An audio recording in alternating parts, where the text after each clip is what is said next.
Bharat versus Bangladesh. आज दूसरा match Kanpur में स्टार्ट हो गया है। अनफॉर्चुनेटली बारिश हो गई है। 35 ओवर का खेल फिर भी हो सका है और 35 ओवर्स के अंदर बांग्लादेश जो है 107 रन बना के बांग्लादेश के 3 खिलाड़ी आउट हैं। भारत ने टॉस जीतकर पहले बॉलिंग करने का फैसला किया है। इट शोज नॉर्मली इंडिया के अंदर ये होता है कि जो भी टीम टॉस जीतती है उसकी कोशिश होती है वो चौथी इनिंग ना खेले, लेकिन जब से गौतम गंभीर आए हैं थोड़ा सा पिचेस में हमें डिफरेंट बिहेव देखने को मिल रहा है। और ये पिच भी जो है अभी तक जितनी भी क्रिकेट देखी है 35 ओवर की जो क्रिकेट हुई है, अच्छा लाइवली पिच है, बॉल चल रहा है।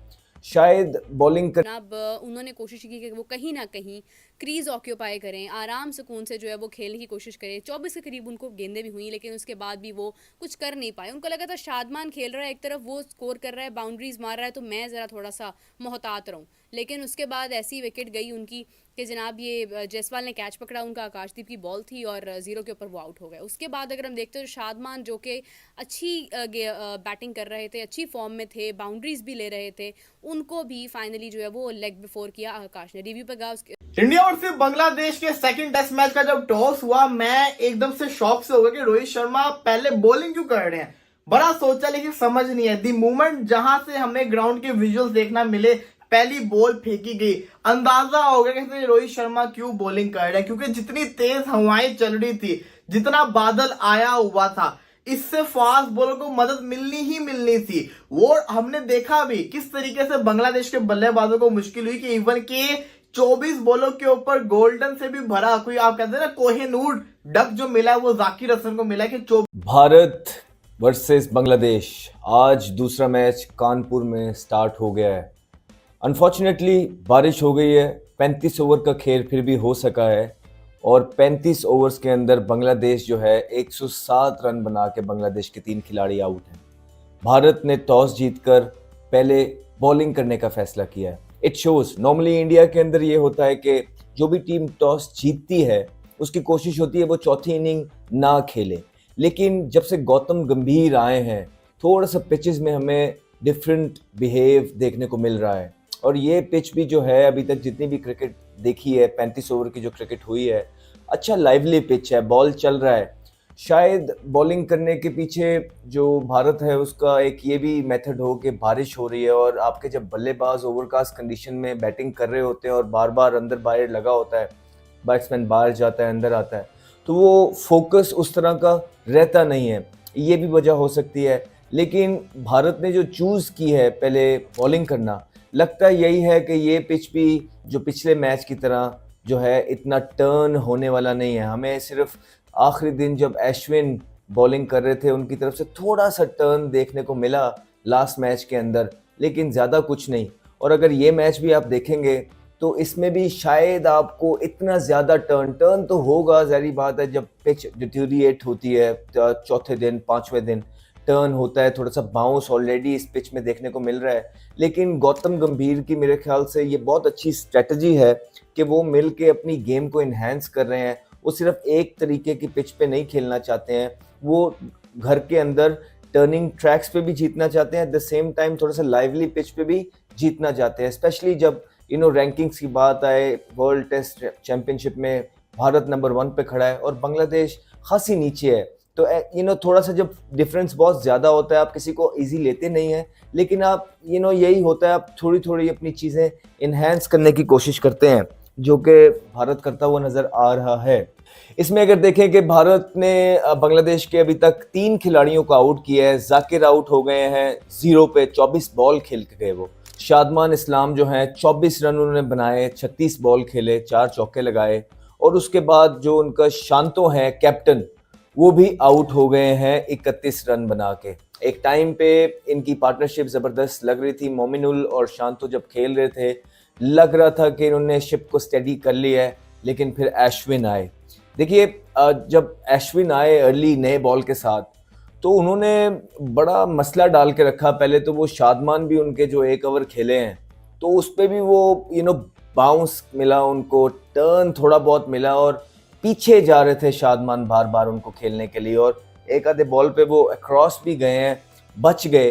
और इसी तरह जो 12 बॉल किए शादमान के आउट होने से पहले रविचंद्रन अश्विन ने, तो जब वो खासी मुश्किल में डाला उन्होंने शादमान को, उसमें होता ये है कि जब नए बॉल पे ही आप पहले 2 स्पेल अपने बुमराह का स्पेल सरवाइव कर लिया, उसके बाद आपने जो है ना सिराज का जो स्पेल है वो भी सरवाइव कर लिया, फिर आपको आउट ऑफ सिलेबस जब नए बॉल पे ही आपको अश्विन भी आ जाए और वहां पे थोड़ा सा हल्का सा टर्न और बाउंस मिलने लग जाए, तो आप कहते हैं यार और व्हाट नेक्स्ट नाउ। तो फिर आप बिल्कुल परेशान हो जाते हैं। आपकी कोशिश होती है कि आप फिर किसी ना किसी तरीके से रन्स बनाएं, सरवाइव करें, समझ नहीं आ रही होती है। यही अच्छी टीम्स करती हैं। जब हम आपको बोलते हैं कि B C D E teams के खिलाफ परफॉर्मेंस करना आसान हो जाता है, बिकॉज जैसे ही आप एक आधा बॉलर उनका अच्छा सरवाइव कर लेते हैं, उसके बाद फिर ऐसे बॉलर्स आ जाते हैं कि जिनको रन्स करना आसान हो जाता है, स्कोर खुल जाते हैं। वेयर एज जब फुल फ्लेज साइड खेल रही होती है, तगड़ी टीमें खेल रही होती है, भारत खेल रहा होता है, तो पहले आपने जो है ना बुमराह का स्पेल सरवाइव करना होता है, साथ सिराज का स्पेल सरवाइव करना होता है, फिर उसके बाद अश्विन जो है ना डिफरेंट क्वेश्चन आस्क करता है, जडेजा डिफरेंट क्वेश्चन आस्क करता है, और आउट कौन कर जाता है? आकाशदीप की बात करते हैं। पहले मैच के अंदर भी उन्होंने इतनी ज्यादा बॉलिंग नहीं की। रोहित जाकिर हसन की अगर मैं बात करती हूँ जनाब, उन्होंने कोशिश की कि वो कहीं ना कहीं क्रीज ऑक्यूपाई करें, आराम सुकून से जो है वो खेलने की कोशिश करें। 24 के करीब उनको गेंदें भी हुई, लेकिन उसके बाद भी वो कुछ कर नहीं पाए। उनको लगा था शादमान खेल रहा है, एक तरफ वो स्कोर कर रहा है, बाउंड्रीज मार रहा है, तो मैं ज़रा थोड़ा सा मोहतात रहूँ। लेकिन उसके बाद ऐसी विकेट गई उनकी कि जनाब ये जायसवाल ने कैच पकड़ा, उनका आकाशदीप की बॉल थी और 0 के ऊपर वो आउट हो गए। उसके बाद अगर हम देखते हैं तो शादमान जो कि अच्छी बैटिंग कर रहे थे, अच्छी फॉर्म में थे, बाउंड्रीज भी ले रहे थे, उनको भी फाइनली जो है वो लेग बिफोर किया आकाश ने। रिव्यू पर गया, उसके बाद कंफर्म हुआ कि नहीं जनाब ये तो आउट है, और एक बड़ा हैप्पी सा मोमेंट जो वहाँ पर डेवलप हुआ। Rohit Sharma became very happy and then Shadman went out, चले गए वापस पवेलियन। उसके बाद मोमिनुल की अगर मैं बात करती हूँ तो वो तो अभी खेल रहे हैं स्टिल, उनके बल्कि रन्स भी अच्छे खासे हो चुके हैं देखा जाए तो, लेकिन ये है कि ठीक है क्योंकि मैच का डे आज एंड हो चुका है। उसके बाद कहीं ना कहीं जो है वो नेक्स्ट डे में वो चीज़ कंटिन्यू रखना, उस पेस को कंटिन्यू रखना, उस स्पीड को कंटिन्यू रखना आपके लिए मुश्किल हो जाता है। तो मुझे लगता है कि आज अगर मैच डिले होता तो शायद वो कहीं ना कहीं अच्छा स्कोर कर जाते, मगर एक बैरियर आ गया मौसम का। तो अब अगर बात करते चलें हम लोग कैप्टन की, शंतो की, तो उनको भी जनाब यही हुआ, उनके साथ भी अश्विन ने अपने जोशो जुनून को कायम रखते हुए उनको भी लेग बिफोर कर दिया। अच्छा, मज़े की बात जो है वो ये है कि होता ये है कि या तो बैट्समैन गलती से आउट होता है। इंडिया वर्सेस बांग्लादेश के सेकंड टेस्ट मैच का जब टॉस हुआ, मैं एकदम से शॉक से हो गया कि रोहित शर्मा पहले बॉलिंग क्यों कर रहे हैं। बड़ा सोचा लेकिन समझ नहीं है। दी मोमेंट जहां से हमें ग्राउंड के विजुअल्स देखना मिले, पहली बॉल फेंकी गई, अंदाजा हो गया कि रोहित शर्मा क्यों बॉलिंग कर रहे हैं, क्योंकि जितनी तेज हवाएं चल रही थी, जितना बादल आया हुआ था, इससे फास्ट बॉलर को मदद मिलनी ही मिलनी थी। वो हमने देखा भी किस तरीके से बांग्लादेश के बल्लेबाजों को मुश्किल हुई कि इवन के 24 बॉलों के ऊपर गोल्डन से भी भरा, कोई आप कहते हैं ना कोहिनूर डक जो मिला है वो जाकिर हसन को मिला कि 24 बॉलें खेल गए, 0 स्कोर के ऊपर वो आउट हुए। और किसने आउट किया? आकाशदीप ने शानदार किस्म की बॉलिंग करके दिखाई। और सबसे मजे की चीज, एक तो मैं ये सोचा था रोहित शर्मा ने पहले बॉलिंग क्यों की, दूसरा मैं ये सोचा था कि रोहित शर्मा ने 3 फास्ट बॉलर क्यों खिलाए हैं। वाई, जिसको कहते हैं ना, जो कहा जाता है ब्लैक सॉइल है, यहाँ के ऊपर स्पिनर्स को मदद मिलेगी, तो वो तीसरा स्पिनर क्यों नहीं खिलाया गया। लेकिन फायदा हो गया ना, अगर तीसरा स्पिनर खिलाते भी तो ज्यादा तो चांसेस था ना आकाशदीप को बिठाएंगे। लेकिन उसने जिस तरीके से बॉलिंग की है, दोनों के दोनों ओपनर्स को उसने आउट करके रख दिया। आकाशदीप ने प्रूव किया कि यार ये वर्थ इट है।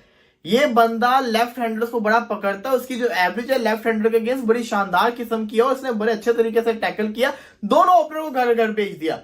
और इसको रन मारना आसान नहीं है, मुश्किल है, क्योंकि ये हार्ड लाइन और लेंथ के ऊपर बॉलिंग कर रहा है। एक आधा ही बॉल इसने लूज बॉल किया होगा। दूसरी तरफ बुमराह को आप देखें, बुमराह का तो अलग ही स्वैग है ना, वो बंदा अपनी लाइन और लेंथ छोड़ता ही नहीं है। वो तो बांग्लादेश वाले उसके खिलाफ बड़ा ध्यान से खेले, तभी उन्होंने विकेट नहीं गवाई, अदरवाइज उसने भी विकेट ले जानी थी। सिराज थोड़े लूज बॉलिंग कर रहा था, लेकिन अभी तक देखा जाए तो इंडिया ने बड़ी शानदार बॉलिंग की है। और दूसरा ये बांग्लादेश ने भी अच्छी बैटिंग की। देखिए, ये बांग्लादेश की टीम के 2 की जगह 4 आउट भी हो सकते हैं, जितनी खतरनाक बॉलिंग हुई है ना इंडिया की तरफ से।